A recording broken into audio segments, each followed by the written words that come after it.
Some, I heard.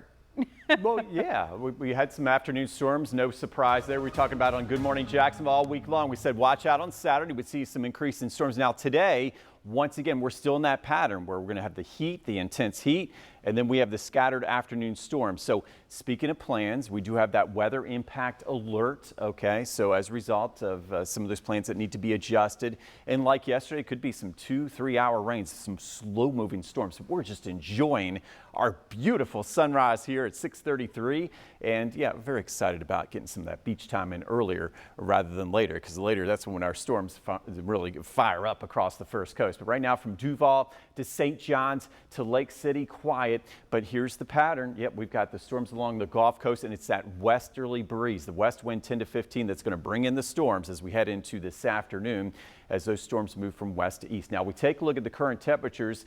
77 currently in Fernandina, 75 Jacksonville, but with the humidity, yep, we're talking about temperatures already feeling like the 80s. So we do have the heat alerts, and we do have a heat advisory once again today. In fact, a lot going on our map here. So we've got the heat advisory 11 a.m. to 7 p.m. officially. So feeling like that 103 to 110. Okay. So once again, several hours could feel like over 100. So we got to slow it down. So we're excited about getting some of those plans into the beach time in, but make sure you hydrate very well. But watch what happens. Now we got the red shading here for when the storms will really fire up. So once we get to 2 o'clock, and especially for 6 o'clock, there you go, your highest chances of rain here, and then we'll see some relief at least from the heat as we go through the afternoon. But like yesterday, watching for those gusty storms, and we're going to have our phones out, making sure they're charged up, have the notifications enabled, right? And you can watch us on your phone. We give updates around the clock now, so if there's a storm in your neighborhood, turn on your phone. We're there for you. So that's what it's all about. Lightning, flooding,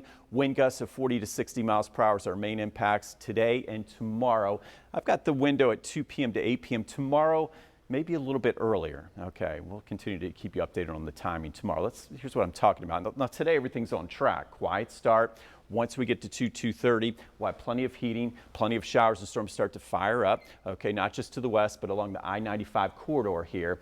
And then as we go through the afternoon, lots of heating, lots of instability. So these storms will peak as we head toward 4 o'clock. 5 o'clock in the afternoon. And notice some bright reflectivity here on the map. You can see really forming and firing up from Brunswick to St. Mary's to Duval. And like yesterday, a couple severe thunderstorm warnings likely for the gusty winds. We'll be watching the lightning, and they're going to be very slow to move, so we could even have some localized flooding. Tomorrow, interesting. Let's see if this holds. Futurecast showing a few morning showers, and that'll keep our temperatures much cooler. So if we get that round of rain in the morning, and once again by lunchtime, that would keep temperatures only in the mid to upper 80s. So we'll get a break from the heat, but again, watching for maybe a strong storm or two. So we'll keep that weather impact alert in place, especially if we're going to have some rain for the morning commute and the afternoon commute. So tomorrow, again, we'll watch that rain, shower activity in the morning and again in the afternoon. So as we look at our most accurate 7-day forecast, we're going to keep 2 more days of the weather impact alerts going today, tomorrow. High chances of rain at 70%.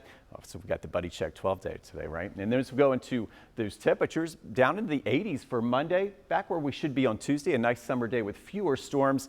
And then what's interesting next week, by Wednesday, Thursday, Friday, the Saharan dust starts to build in across the area. So we're going to start to dry out and heat right back up with highs back up to 97 by Friday.